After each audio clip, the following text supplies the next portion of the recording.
আসসালামু আলাইকুম রহমতুল্লাহ। প্রিয় দর্শক, আশা করি সবাই ভালো আছেন। আজ আমরা আলোচনা করব কি দেখে কুরবানির গরু কেনা দরকার। অনেকেই গরু কিনতে গিয়ে শুধু দাম আর সাইজ দেখেন, কিন্তু ইসলাম কি বলে? কুরবানি মানে শুধু গরু জবাই করা না, এটা আল্লাহর সন্তুষ্টির জন্য ত্যাগের প্রতীক। কুরআনে বলা হয়েছে, আল্লাহর নিকট তাদের গোশত বা রক্ত পৌঁছে না, বরং পৌঁছে তাদের তাকওয়া। তাই গরু কেনার সময় প্রথমে নিয়ত ঠিক করা দরকার, আমি আল্লাহর জন্য কুরবানি দিচ্ছি।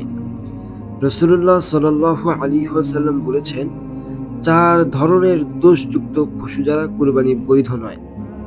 ১ নম্বরে এক চোখ অন্ধ গরু, ২ নম্বর খুবই অসুস্থ, ৩ নম্বরে খোঁড়া, ৪ নম্বর এমন দুর্বল যেটা হাঁটতেও পারে না।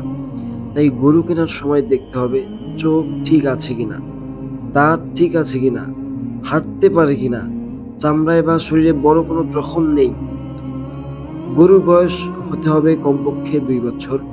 তা বোঝার জন্য আপনি দেখতে পারেন দাঁতের সংখ্যা ২টা বড় দাঁত উঠেছে কিনা। অভিজ্ঞ কারো সাহায্য নিতেও পারেন।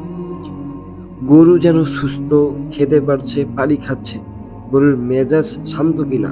অনেক সময় বিপজ্জনক গরু জবাই করা কঠিন হয়ে যায়। প্রিয় ভাই ও বোনেরা, কুরবানির গরু কিনতে গিয়ে শুধু গরুর সাইজ না, দেখে শুনে বুঝে এবং ইসলামী দিক নির্দেশনা মেনে কুরবানি দিই। আল্লাহ তাআলা আমাদের কুরবানি কবুল করুন। ভিডিওটি ভালো লাগলে লাইক, শেয়ার ও সাবস্ক্রাইব করতে ভুলবেন না। আসসালামু আলাইকুম ওয়া রাহমাতুল্লাহ।